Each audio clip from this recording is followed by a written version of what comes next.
साथियों नमस्कार। साथियों, आज सामान्य अध्ययन की इस श्रृंखला में मैं आज आपको आधुनिक भारतीय इतिहास के अंतर्गत भारत के प्रमुख महत्वपूर्ण आंदोलनों के बारे में हम इस क्लास में चर्चा करेंगे। इससे पहले की जो हमारी आधुनिक भारतीय इतिहास की जो पहली क्लास हुई थी, उसमें हमने 1857 की क्रांति के बारे में जाना था कि 1857 की क्रांति कैसे होती है, 1857 की क्रांति के क्या कारण होते हैं और अंग्रेजों के हाथ में पूरी सत्ता कैसे भारत में आती है। उस क्लास में आपने ढंग से समझा होगा कि उसमें हमने पूरे पहलुओं पर चर्चा की है। तो साथियों, जब 1857 की भारतीय इतिहास की एक महान क्रांति होती है, उस क्रांति में हमें देखने को मिलता है कि जो अंग्रेजों की फूट डालो और राज करो की नीति थी, उसमें जो एनफील्ड राइफल थी, उस राइफल पर गाय और सूअर की चर्बी लगी हुई थी, जिसके कारण हिंदू धर्म और मुस्लिम धर्म पर यह गहरा आघात था। तो इसी में मंगल पांडे ने इसका बहिष्कार किया और सर्वप्रथम अंग्रेजों के खिलाफ सेना में रहकर के विद्रोह की चिंगारी को फैलाया और इसमें उनके द्वारा 2 अंग्रेज अधिकारियों को मार दिया जाता है, जिसके फलस्वरूप उनको मंगल पांडे को फांसी की सजा सुनाई जाती है और उनको फांसी पर लटकाया जाता है। इसके बाद मेरठ की सैन्य टुकड़ी द्वारा भी विरोध किया जाता है और अलग अलग जगहों से अलग अलग राजाओं द्वारा इसका प्रदर्शन किया जाता है। उसके बाद ये जो राष्ट्रवाद की भावना थी, 1857 की क्रांति में भारत को आजादी तो नहीं मिल सकी, लेकिन देश के अंदर पहली बार राष्ट्रवाद की भावना का पूर्ण रूप से विकास हो चुका था और हर जगह से लोग राष्ट्रवाद की भावना का समर्थन कर रहे थे। इसी क्रम में इसके बीच के जो आंदोलन होते हैं 1857 से और 1885 के बीच जो आंदोलन होते हैं, उन आंदोलनों में उतनी प्रभावी नहीं हो पाते हैं और उन आंदोलनों को ज्यादा सफलता नहीं मिल पाती है। लेकिन यहां पर डफरिन द्वारा क्या किया जाता है कि एक संस्था बनाने का सुझाव दे दिया जाता है ए.ओ. ह्यूम के माध्यम से, जो भारतीय राष्ट्रीय कांग्रेस के रूप में जानी जाती है। और उनको पता था कि अगर इस प्रकार से उग्र आंदोलन हुए, जिस प्रकार से 1857 की क्रांति हुई, तो अंग्रेजों का साम्राज्य यहां ज्यादा दिनों तक नहीं चल पाएगा।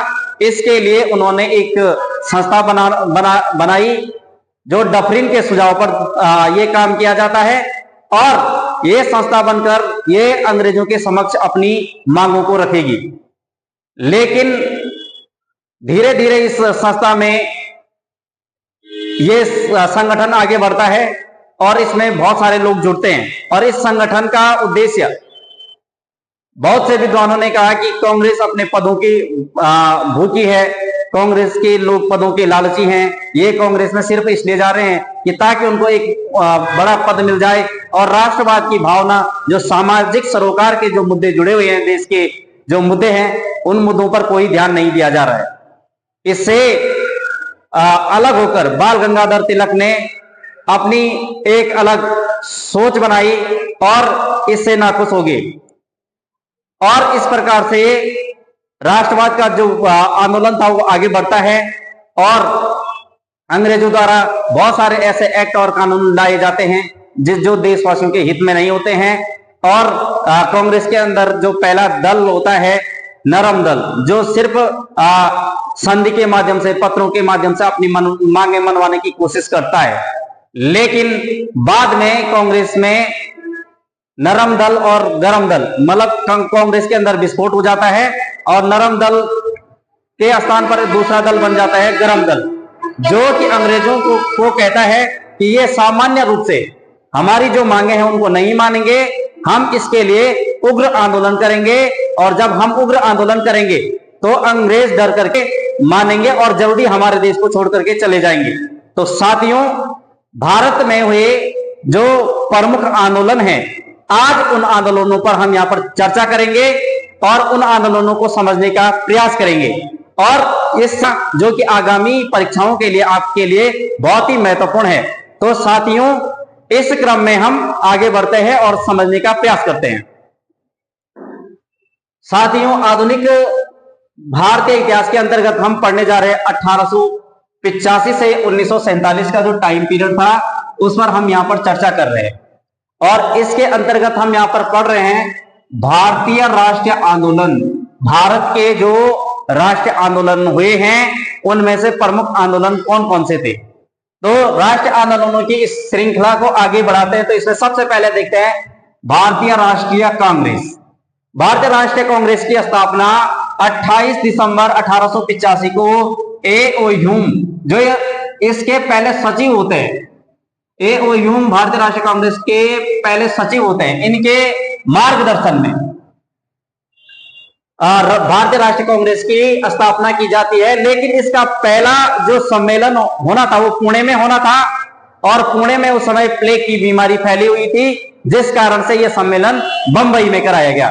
तो इसके बाद यह सम्मेलन होता है बंबई में, और इस बंबई के एक कॉलेज होता है गोकुलदास तेजपाल संस्कृत कॉलेज, इस कॉलेज में कांग्रेस का पहला सम्मेलन होता है।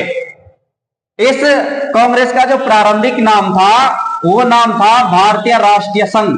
भारतीय राष्ट्रीय कांग्रेस का जो पहला नाम था भारतीय राष्ट्रीय संघ, और दादा भाई नौरोजी ने बाद में इसको भारतीय राष्ट्रीय कांग्रेस का नाम दिया। इसके बाद इसमें इस समय भारतीय राष्ट्रीय कांग्रेस के समय वायसराय लॉर्ड डफरिन था। इसके अतिरिक्त इसमें प्रारंभिक जो सदस्य थे 72 सदस्य थे, सबसे ज्यादा 38 सदस्य बंबई से थे। इसके पहले अध्यक्ष, भारतीय राष्ट्रीय कांग्रेस के पहले अध्यक्ष व्योमेश चंद्र बनर्जी थे। पेपर के लिए काफी महत्वपूर्ण है, भारतीय राष्ट्रीय कांग्रेस के जो पहले अध्यक्ष थे व्योमेश चंद्र बनर्जी थे। इसके बाद कांग्रेस की स्थापना जब हो जाती है तो कांग्रेस के अंदर से बहुत सारे विवाद हो जाते हैं। उन विवादों को हम देखते हैं कि मतलब माना जाता है कि ये कांग्रेस के जो लोग हैं सिर्फ अपने पदों की वृद्धि के लिए कांग्रेस में जा रहे हैं। दूसरा, कांग्रेस देश के जो मुद्दे हैं उन मुद्दों पर ध्यान नहीं दे रही है। तीसरा, कि कांग्रेस के अंदर जो सामाजिक मुद्दे हैं उन पर चर्चा नहीं हो पा रही है। इससे बहुत सारे लोग असंतुष्ट हो गए, बहुत सारे लोगों ने अलग अलग डायरेक्शन में सोचना शुरू कर दिया। तो इसमें देखते हैं सदस्यों की मजबूत राजनीतिक इच्छा शक्ति, इसका एक मत माना जाता है कांग्रेस में शीघ्र ही विस्फोट होने की संभावना। और साथियों, वैसा ही होता है, कांग्रेस के अंदर शीघ्र विस्फोट हो जाता है। इसके बाद नरम दल और गरम दल के रूप में। नेक्स्ट इसमें आगे है कांग्रेस से संबंधित विशेष टिप्पणियां, कि कांग्रेस के बारे में बहुत सारे विद्वानों ने अपनी तर्क दिए, अपनी टिप्पणियां दी है। तो उनको देखते हैं। सबसे पहले देखिए बंकिम चंद्र चटर्जी, कांग्रेस, उन्होंने कहा कांग्रेस के लोग पदों के भूखे हैं। कांग्रेस के जो लोग हैं वो पद पाना चाहते हैं, पदों के भूखे। दूसरा, सर सैयद अहमद खान, इन्होंने कहा कांग्रेस आंदोलन न तो लोगों द्वारा प्रेरित था, ये लोगों का कोई प्रेरित आंदोलन नहीं था, और न ही उनके द्वारा योजनाबद्ध था, न ही लोगों को स्वतंत्रता दिलाने से संबंधित था। नेक्स्ट इसमें आता है अश्विनी कुमार दत्त। अश्विनी कुमार दत्त कहते हैं कांग्रेस सम्मेलन 3 दिन का तमाशा है, यह सिर्फ 3 दिन का झमेला है। डफरिन कहते हैं यह जनता के अल्पसंख्यक वर्ग का प्रतिनिधित्व करती है। जो कांग्रेस है वो अल्पसंख्यक वर्ग का प्रतिनिधित्व करती है, जिसकी संख्या सूक्ष्म है। ये मतलब ये कुछ नहीं है, ये मतलब सूक्ष्म संख्या में ये कांग्रेस का जो संगठन है ये किसी काम का संगठन नहीं है। नेक्स्ट है इसमें कर्जन। इसके बाद कर्जन कहते हैं कांग्रेस अपनी मौत की घड़ियां गिन रही है और भारत में रहते हुए एक इच्छा है कि मैं उसे शांतिपूर्ण मरने में मदद कर सकूं। कि जो कांग्रेस के बारे में कर्जन कहता, लॉर्ड कर्जन कहता है कि कांग्रेस अपनी मौत की घड़ियां गिन रही है, भारत में रहते हुए मेरी एक इच्छा है कि मैं उसे शांतिपूर्ण मरने में मदद कर सकूं। बाल गंगाधर तिलक कहते हैं यदि हम वर्ष में एक बार मेंढक की तरह टर्राएंगे तो हमें कुछ नहीं मिलेगा। तो साथियों, इस प्रकार से बहुत सारे लोगों ने कांग्रेस के बारे में तर्क दिया और कांग्रेस प्रभावपूर्ण नहीं रह पाती है। प्रथम चरण में नम्रता पूर्वक अपनी मांगों को मनवाने की कोशिश करती है, पत्रों के माध्यम से, संधि शर्तों के माध्यम से, लेकिन अंग्रेज इतनी आसानी से कहां मानने वाले थे। अंग्रेजों ने भारत के विरोध में अलग अलग प्रकार के अधिनियम जारी किए, जैसे वर्नाकुलर पैक्ट अधिनियम जारी किया और बंगाल का विभाजन करवाया। बहुत सारी ऐसी मांगे थी जिससे लोगों में असंतोष की भावना व्याप्त हो गई। इससे अंग्रेजों के शासन से पहले भारत एक मजबूत राष्ट्र था, इसकी आर्थिक स्थिति अच्छी थी, लेकिन अंग्रेजों का यहां पर शासन करने का एक ही एजेंडा था, भारत को लूटना, और इस वजह से लोगों में असंतोष की भावना व्याप्त हो गई और लोगों ने अंग्रेजों की नीतियों के खिलाफ विद्रोह की चिंगारी फैलाना शुरू कर दिया, जिसके परिणाम स्वरूप अंग्रेजों ने इस विस्फोट से बचने के लिए भारतीय राष्ट्रीय कांग्रेस की स्थापना में सहयोग किया और उन्होंने कहा कि इसके माध्यम से हम इनकी बातों को सुनेंगे, जिससे कि विद्रोह नहीं हो पाए देश के अंदर। आगे देखते हैं साथियों, राष्ट्रवादी आंदोलन का जो प्रथम चरण होता है भारतीय राष्ट्रीय कांग्रेस के अंदर ही, भारतीय राष्ट्रीय कांग्रेस से 1850 से 1905 का जो प्रथम चरण होता है, ये इसको उदारवादियों का चरण माना जाता है। ये उदारवादियों का चरण समझा जाता है। इसमें उदारवादी में शिक्षित वर्ग, जो शहरी क्षेत्र के शिक्षित वर्ग था, वो शामिल था और इसे नरम पंथियों तक ही सीमित रखा गया। इसकी कार्य प्रणाली पर फोकस किया जाए तो इसमें अधिवेशनों को बुलाना, जैसे ये अधिवेशन बुलाता था, समाचार पत्रों के माध्यम से अपनी मांगों को रखता था, प्रार्थना पत्रों के माध्यम से अपनी मांगों को मनवाना, ये इसका था। इसी समय 1892 में भारतीय परिषद अधिनियम अंग्रेजों द्वारा पारित किया जाता है। 1887 में भारतीय सुधार समिति की स्थापना की जाती है। धर्मनिरपेक्षता आंदोलन चलाया, मतलब इस समय भारतीय राष्ट्रीय कांग्रेस का जो पहला चरण होता है वो धर्मनिरपेक्ष चरण भी माना जाता है। इस चरण में देखिए क्या होता है कि 1886 में प्रथम पारसी अध्यक्ष दादा भाई नौरोजी को बनाया जाता है। 1887 में प्रथम मुस्लिम अध्यक्ष बदरुद्दीन तैयब जी को बनाया जाता है। 1888 में प्रथम ईसाई अध्यक्ष जॉर्ज यूल को बनाया जाता है। 1889 में ब्रिटिश कमेटी ऑफ इंडिया की स्थापना होती है और 1890 में इंडिया नामक पत्रिका का प्रकाशन होता है। तो साथियों, इस प्रकार से प्रथम जो चरण होता है उदारवादियों का, वो इस प्रकार का चरण होता है, ये नॉर्मली चरण होता है। लेकिन ये सारी प्रोसेस जब हो जाती है, ये सारी घटनाएं घट जाती हैं, अपने उदारवादी तरीके से अंग्रेजों को मनवाने की कोशिश की जाती है, लेकिन क्रांतिकारी लोग थे, इसी में रह करके दूसरा जो दल बन जाता है, उग्रवादी दल बन जाता है, जिसमें उग्र तरीके से अपनी मांगों को मनवाने के दिशा में फोकस किया जाता है। तो आइए इसके बाद जो द्वितीय चरण होता है उग्रवादी चरण के रूप में जाना जाता है। 1905 से 1919 तक उग्रवादी चरण के रूप में जाना जाता है। इसमें उग्रवादी नेता होते हैं। जो उग्र नेताओं में प्रमुख माने जाते हैं लाला लाजपत राय, बाल गंगाधर तिलक, पाल बिपिन चंद्र पाल और अरविंद घोष, ये उग्रवादी नेताओं में गिने जाते हैं। अब उग्रवादी होने के क्या कारण थे, उन कारणों को जानते हैं। कांग्रेस की जब स्थापना हुई थी तो कांग्रेस की मांग, जब कांग्रेस अपनी किसी मांग को अंग्रेजी सरकार के सामने ले जाती थी, अंग्रेजी सरकार उस मांग पर कोई ध्यान नहीं देती थी। पहला तो यह कारण था। दूसरा था, सरकार द्वारा जनता को भड़काने की नीतियां लाई गई, जैसे 1878 का वर्नाकुलर प्रेस एक्ट, 1904 का विश्वविद्यालय अधिनियम, 1904 का इंडियन ऑफिशियल सीक्रेट एक्ट, 1905 का बंगाल विभाजन, जो कि काफी भयानक होता है। बंगाल का विभाजन इसलिए करवाया गया कि बंगाल के अंदर राष्ट्रवाद की जो भावना पनप रही थी, उस भावना को अलग करके हिंदू और मुस्लिम में फूट डालने का प्रयास करना अंग्रेजों का उद्देश्य था, इसलिए बंगाल का विभाजन किया गया। 1896 से 1900 में भयंकर अकाल पड़ा और 1903 में दिल्ली दरबार का आयोजन किया गया। ये प्रमुख कारण उग्रवादी चरण के माने जाते हैं। साथियों, इसमें आगे बढ़ते हैं। जो नेक्स्ट बात आती है कि विचारधारा की कार्य पद्धति। ये जो उग्रवादी विचारधारा थी वो किस प्रकार की विचारधारा थी, इनका उद्देश्य क्या था? भारतीयों की मुक्ति स्वयं के प्रयत्नों से होगी। उग्रवादी विचारधारा के जो नेता थे वो मानते थे कि अगर भारत को आजाद होना है तो भारत को अंग्रेजों के सामने नतमस्तक होने की जरूरत नहीं है, उन्हें खुद में आत्मनिर्भर होना पड़ेगा और अपनी मांगों को मनवाना पड़ेगा। नेक्स्ट बात इसमें आती है, स्वराज मेरा जन्मसिद्ध अधिकार है, मैं इसे लेकर रहूंगा। बाल गंगाधर तिलक कहते हैं कि स्वराज मेरा जन्मसिद्ध अधिकार है, मैं स्वराज पाना चाहता हूं और मैं इसे लेकर रहूंगा, मैं किसी के अंडर में नहीं रहूंगा, उनका मानना था। इसके अतिरिक्त 1893 में बाल गंगाधर तिलक द्वारा बंबई के अंदर गणपति त्योहार का आयोजन किया गया। 1905 में शिवाजी महोत्सव की शुरुआत बाल गंगाधर। उग्रवादियों की जो सीमाएं हैं, उग्रवादियों की सीमाएं क्या होती है कि उग्रवाद से क्या प्रभाव पड़ता है जब उग्रवादी आंदोलन होने शुरू हो जाते हैं। इससे यह प्रभाव पड़ता है कि पहला जो इसमें रहता है, धार्मिक प्रतीकों को बढ़ावा मिलता है, और दूसरा 1907 में कांग्रेस का विभाजन हो जाता है। 1907 में कांग्रेस अलग अलग हो जाती है। इसके अतिरिक्त 1905 में बंगाल का अंग्रेजी सरकार द्वारा बंगाल का विभाजन किया जाता है। अंग्रेजों द्वारा राष्ट्रवाद की भावना पर यह पहला प्रहार था, और इस समय गवर्नर जो था, इस समय जो वायसराय था वो कर्जन था।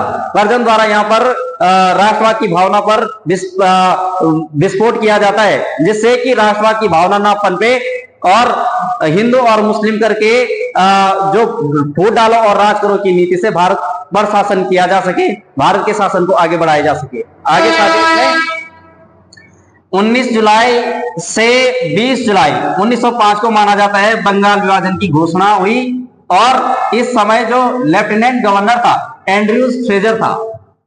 इसके बाद 7 अगस्त 1905 को बंगाल विभाजन के विरोध में स्वदेशी आंदोलन हुआ। स्वदेशी आंदोलन जो होता है 7 अगस्त 1905 को होता है, काफी इंपोर्टेंट है। 16 अक्टूबर 1905 को बंगाल में शोक दिवस मनाया जाता है, और चिरोल ने जो वैलेंटाइन चिरोल थे, उन्होंने तिलक को भारतीय अशांति का जनक माना है, कि उन्होंने कहा कि ये अशांति फैला रहे हैं, इनका उद्देश्य कोई भारत को आजाद कराना नहीं है, ऐसा इन्होंने माना है। इसके बाद और भी आंदोलन में विविध स्वदेशी आंदोलन है, जैसे 1906 में मुस्लिम लीग की स्थापना। 1906 में मुस्लिम लीग की स्थापना होती है, अंग्रेजों द्वारा फूट डालो और राज करो की नीति अपनाई जाती है। 1906 में मुस्लिम प्रतिनिधियों का वायसराय लॉर्ड मिंटो से मिलना, कि यहाँ पर क्या होता है, एक तरफ देश में जो अंग्रेजों के खिलाफ एक समुदाय द्वारा अंग्रेजों के खिलाफ अशांति थी, और दूसरी तरफ अंग्रेज मुसलमानों के साथ सिंपैथी बनाए हुए था, और उनको अलग अधिकार देने की कोशिश कर रहे थे। और इधर हिंदुओं में अंग्रेजों के प्रति जो आक्रोश था वो चरम सीमा पर था। इसके अतिरिक्त यहाँ पर 23 दिसंबर 1906 को आगा खां द्वारा सलीमुल्लाह व मोहसिन उल मुल्क के साथ मिलकर के मुस्लिम लीग की स्थापना की गई, और सलीमुल्लाह को मुस्लिम लीग का संस्थापक माना जाता है, और मुस्लिम लीग का जो पहला अध्यक्ष बनता है आगा खां बनता है। और आगा खां की अंग्रेजों के प्रति बहुत बड़ी सिंपैथी रहती है, जिससे वो अंग्रेजों की तरफ ज्यादा झुका रहता है। इसी कारण से ये मुस्लिम लीग को अंग्रेज क्या करते हैं, मान्यता दे देते हैं। नेक्स्ट इसमें 1908 में अमृतसर अधिवेशन में मुस्लिम लीग के निर्वाचन मंडल की मांग उठती है। मुस्लिम लीग का निर्वाचन मंडल बन जाता है, जिसे मिंटो मार्ले सुधार अधिनियम के नाम से भी जाना जाता है, जो 1909 का अधिनियम माना जाता है। नेक्स्ट साथियों इसमें आगे बढ़ते हैं, कांग्रेस का कलकत्ता अधिवेशन 1906। इसमें क्या होता है, कांग्रेस का जो 1906 का कलकत्ता अधिवेशन होता है, उदारवादियों तथा उग्रवादियों के मध्य विवाद, स्वदेशी आंदोलन स्वदेशी आंदोलन होता है, बहिष्कार आंदोलन होता है कि जो बाहरी चीजें हैं उनका बहिष्कार करना चाहिए, स्वदेशी चीजों को अपनाना चाहिए, ये इसके अंतर्गत किया जाता है। राष्ट्रीय शिक्षा पर फोकस किया जाता है, स्वशासन पर बल दिया जाता है। दादा भाई नौरोजी द्वारा इसी समय स्वराज की मांग उठाई जाती है।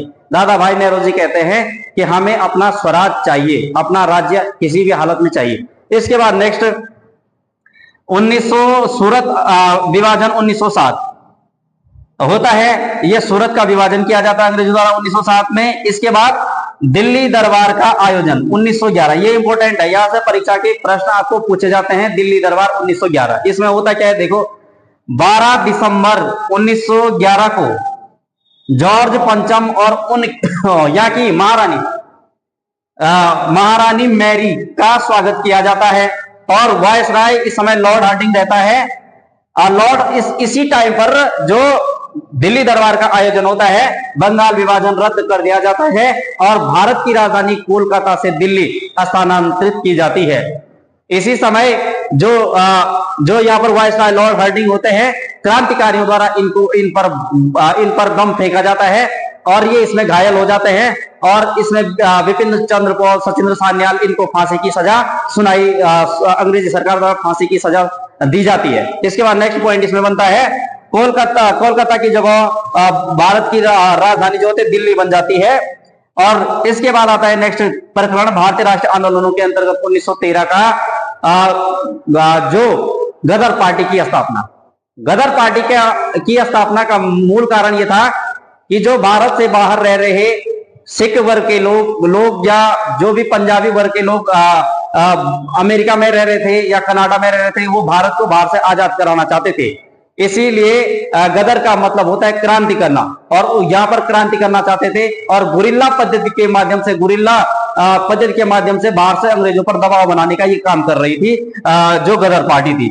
और गदर पार्टी के बारे में हमने समझा, ये यूएसए के सैन फ्रांसिस्को में इसका गठन किया गया। इसके बाद आता है कामागारा माटू प्रकरण।